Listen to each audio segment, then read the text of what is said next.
Whenever you read an article about engagement, it usually starts off with a very scary statistic like this. The latest statistic that was also released by this organization said 7 out of 8 of your employees are disengaged in their jobs. That means 7 out of 8 of you in this room are disengaged in what you do. Okay? So, do you believe this? I see some head shaking. Now, if we were to take 7 out of 8 of you, what that would mean is that the last 3 sections of tables, that is the only group in this room that are engaged in their jobs. The other 7 out of 8 of you are disengaged in what you do. I have a hard time believing that as I walk down the hall, or if I'm walking through a hospital, or if I'm walking through an administrative office at St. Luke's, that every 7 people I pass, I'm going to have to get to number 8 before I find somebody that's engaged. I have a hard time believing that. In fact, I'll show you some statistics that refute that in just a minute. These represent our engaged employees. That represents about 32% of the workforce, okay? This is based off of our survey of 32 million survey responses across the globe.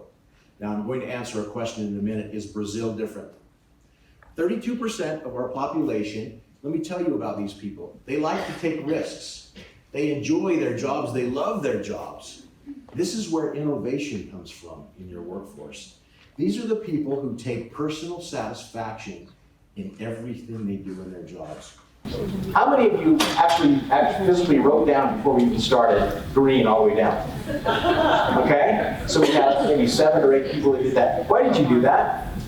The odds favored me. The odds are in my favor, right? So that was maybe 15 people. What happened to the other 130 of you? Why didn't you just do that? That seems like a smart choice. Why didn't you do it? This is a concept that's referred to in psychology as satisficing. Satisficing basically says that what I will do is I will get by with the minimum amount of effort to satisfy what you do as an employer. Now here's what's interesting. Our minds aren't built that way. Our minds aren't built to satisfy. We as humans have a natural tendency to want to do better than the average. By raise of hands, how many of you are below average in this room? Okay, we have Matt, my COO. That's good to see. All right. 1955, the average expectancy of a Fortune 500 company was 75 years.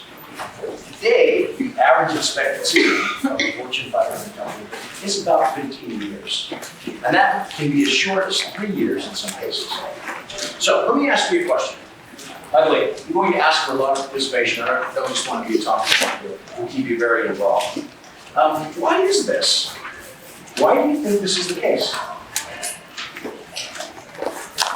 This is the audience participation part. Why is this the case? Please. Maybe because the world is changing so quickly, companies stay more innovative to keep moving forward and provide consumers with what they want. Excellent. So innovation is one of these pieces. We have companies that were around forever that are still around, such as a Motorola. That was a massive company, and now it's shrunk dramatically. It's no longer a Fortune 500 company. That's a consideration. Please. I have data focus on